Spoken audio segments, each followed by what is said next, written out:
حضرت موسیٰ علیہ السلام نے اللہ کی بارگاہ میں ایک دفعہ عرض کی، مالک میں تیرا شکریہ کیسے ادا کروں، میں تیری کوئی چھوٹی بظاہر نعمت بھی دیکھتا ہوں تو سوچتا ہوں ساری عمر بھی عبادت کروں تو اس نعمت کا بھی شکر ادا نہیں ہوتا۔ وہ جو ان کے دل کی گہرائیوں میں بات ہے وہ اپنے جذبات کا اظہار کر رہے ہیں۔ حضرت موسیٰ کلیم عرض کرتے، مالک میں تیری چھوٹی نعمت بھی کبھی دیکھتا ہوں نا تو سوچتا ہوں ساری عمر بھی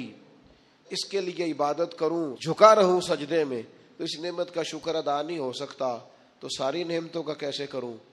تو جب یہ جملہ کہا نا حضرت موسیٰ نے تو رب کریم نے فرمایا، اے کلیم اب آپ نے میرا شکر ادا کیا ہے۔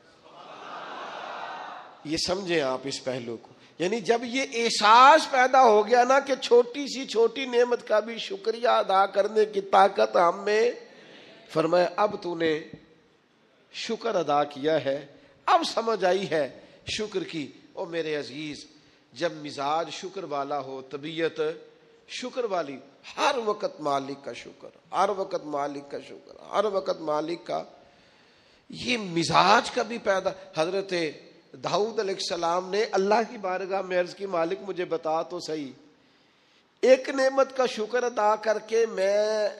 اسے دیکھتا ہوں تو ساتھ ہی مجھے دوسری نظر آ جاتی ہے، اس کا شکر ادا کرتا ہوں تو تیسری نظر آ جاتی ہے، تیسری کا شکر ادا کرتا ہوں تو چوتھی۔ تو مالک نعمتیں اتنی زیادہ ہیں، آخر میں شکر کیسے ادا کروں؟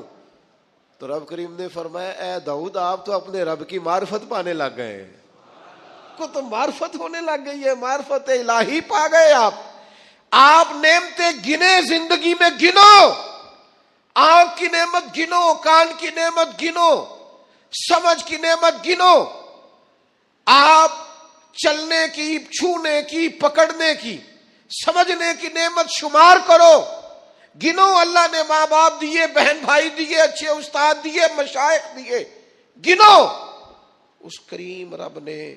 کرم کیا اور اپنے لاڈلے نبی کی امت بنایا، گنو، شمار کرو، اس نے کرم کیا۔ اور ایک وقت ایسا بھی آیا کہ اس نے بیت اللہ کے سامنے لا کھڑا کیا، ایک وقت ایسا بھی آیا کہ گنبد خضرا کے سامنے کھڑے ہو کے درود و سلام بھی پڑھا۔ کرو شمار وہ نعمتیں کہاں کہاں، کس کس مقام پر، اور خود ہی اللہ کا قرآن بولا، تم اگر نعمتیں گننا چاہو تو گن